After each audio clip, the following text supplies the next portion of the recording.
Good afternoon, masana bwino konse kumene muli. So nkhani ndi pano sikuti ndi avatali yayi. Lero ndikamati kuchema, yes, kuchema.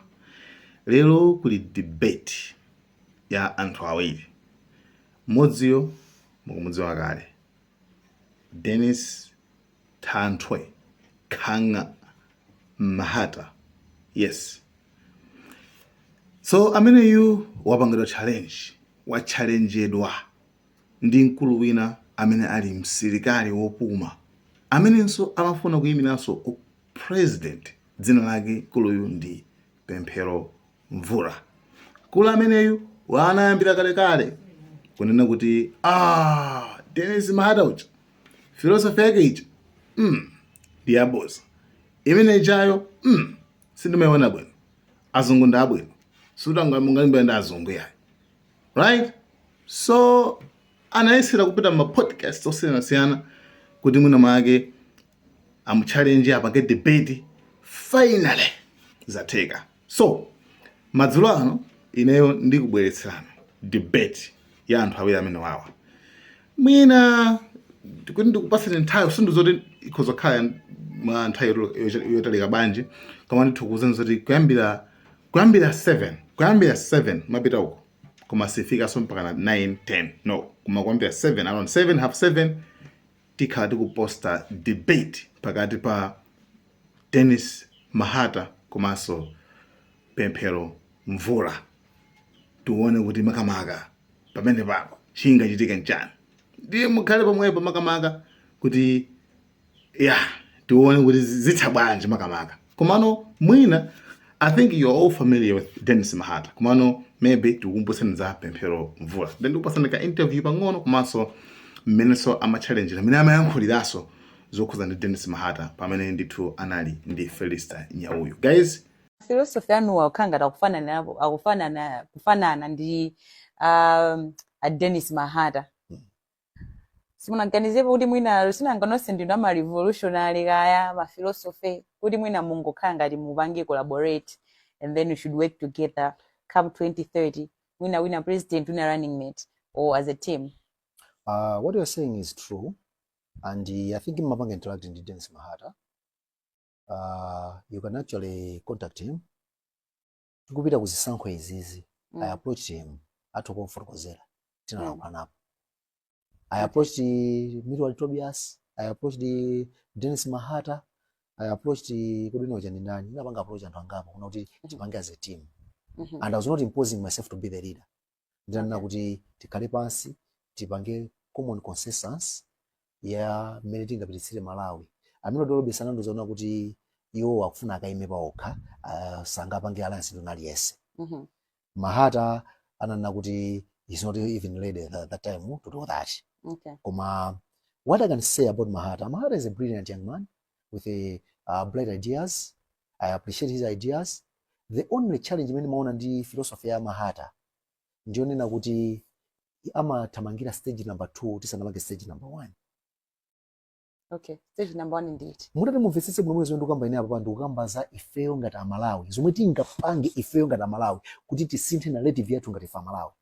Dennis Mahata amakonda kwambiri kutengera pa international level. Azungu this, azungu that. I am with this, I am with that. We can't attack those people before we build ourselves. Those ideas are nice. Koma nafunika stage ya 2. First tipange building yathu ya loko ya Malawi. Timpange Malawi empower. Tikampanga Malawi empower, we can now be able to challenge IMF. We can now be able to challenge World Bank. Without empowering ourselves, we cannot challenge them if it come victims. Ndima kutopeleka kama example na kuti zipatala zathu zonse kunoko mwina 80% or 90% is sponsored by donor. Azungu mwetu kwani nawo. Azungu mwetu anatipanga enslave aja. They still want to enslave us, but now using economic parameter. We need to, of course, emancipate ourselves from them, but not in a hurry. We need to be systematic. Fapa nukoti kuti azungu situ kufuna soni. Liverpool Trust ija ite, Clinton Foundation ija ite, Global Fund ite, angafenda malanga. Because my ARV ametu kumwawa, they're sponsored by Global Fund azungu omweo. Okay? So, Mahata it goes stage number 2. The same thing that Black Americans have been doing. That is why Black Americans in America, they are still not empowered up to now. Why? They waste their time in castigating Nzungu anati zunza ndi self trade, Nzungu amatere. Instead of looking kuti kodi Nzungu amene kuti atipange enslave ife tikhale pasi pake, adatipeza weakness yotani, tingatani ife kuna kuti tifike pa stage yake ija. They were not looking into that. That is why up to now kudandaulabe. That is why blacks are pale ku America. The same with South Africa. Ama kudandaula apartheid, Nzungu matipanga this. They don't look at their weakness, where they went wrong. Kuti Nzungu awapange override, awapange overlook, mkuma apanga kuwapondereza. First, look at yourself. Look at the speck in your eye. Remove it. Then you look my areas anthu ena. So in here I believe kuti foundation tiyambeketa konza mavuto athu. Mavuto athu tikhoza konza popanga nzika zodalirika, zikale nzika zodalirika, zisamatha nsonko mene manina muzizitha kukoma nsonko, zikale nzika zodalirika zoti zisiyeka tangale, zikale nzika zodalirika zisamabeka katundu wa boma, zisamange vandalism. Tikati kuti zimene nazozi tazisamala. Then we will move stage number 2. Inu nyumba sunga mange yopanda foundation.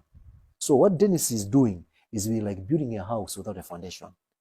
You can't have a tree bearing fruits without roots. What he's trying to do is we should have fruits while pasipa mizu kudyedwa ndi chiswe. I'm saying no. Let us look at chiswe ichi chane ndi chiswe ichi ndeti kayang'aniza majani ma fruits amuntengo. Let us build this foundation ndeti kayang'ani. I'm challenging you. Olo Dennis atakhala la baba ndinzanga timachesa. I'm challenging you. Chuma china uli yamba kwenda bwino cha Malawi. Feature singa kale so a thorn on our skin. Because saziti pasa conditions we are able to do things on our own. Chifukwa pano amakupasa ma condition ota kweza ni misonko, mupange maximize revenue collection because we are failing to collect revenue ichi.